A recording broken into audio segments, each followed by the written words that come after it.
সেলিম আদ-দ্বীনের জিনিসপত্র ফেরত দিতে নাসিরউদ্দিন ইউসুফ সহ 4 জনকে নোটিশ। অস্কারে যাচ্ছে বাড়ির নাম শাহানা।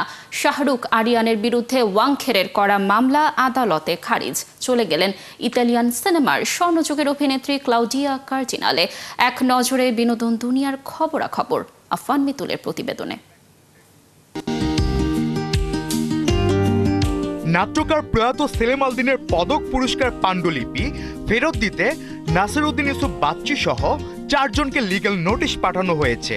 সেলিম আল-দ্বীনের ভাইয়ের ছেলে ও সেলিম আল-দ্বীন কেন্দ্রের সহ সভাপতি সালাউদ্দিন শুভ্রের পক্ষে বৃহস্পতিবার ডাকযোগে নোটিশ পাঠান সুপ্রিম কোর্টের আইনজীবী barrister Shihabuddin Khan.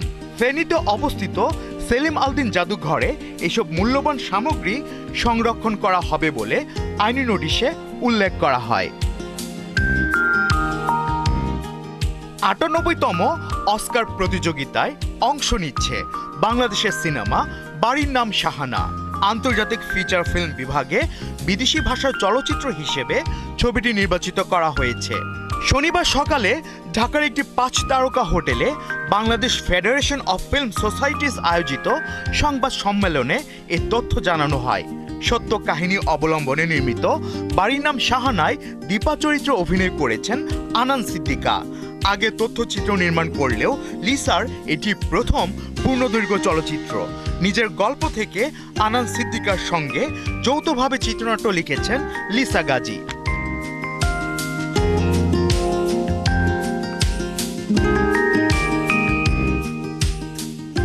Netflix series bats of Bollywood নিয়ে আলোচনা যেন থামছেই না। কখনো সিরিজের অভিনয় শিল্পীদের দারুণ অভিনয়, কখনো শাহরুখ পুত্র আরিয়ান সংবাদের শিরোনাম হচ্ছেন। সম্প্রতি এই সিরিজ নিয়ে আইনি জটিলতাতেও জড়িয়েছিলেন শাহরুখ ও আরিয়ান খান। প্রাক্তন নার্কোটিক্স কন্ট্রোল ব্যুরো কর্মকর্তা সমীর ওয়াংখেড়ে শাহরুখ এবং তার প্রযোজনা সংস্থা রেড চিলিস এন্টারটেইনমেন্ট ও নেটফ্লিক্সের বিরুদ্ধে 2 কোটি রুপির ক্ষতিপূরণ দাবি করে দিল্লি হাইকোর্টে মানহানির মামলা দায়ের করেছিলেন। তবে সেই মামলা ধোপে টেকেনি। আরিয়ান খান পরিচালিত Netflix series bats of Bollywood নিয়ে করা মানহানির মামলা খারিজ করেছে দিল্লি হাইকোর্ট।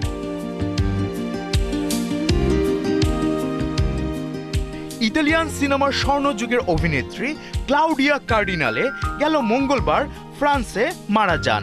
তার বয়স হয়েছিল 87 বছর। মাত্র 16 বছর বয়সে তিউনিসের সবচেয়ে সুন্দর ইতালিয়ান নারী খেতাব পান তিনি।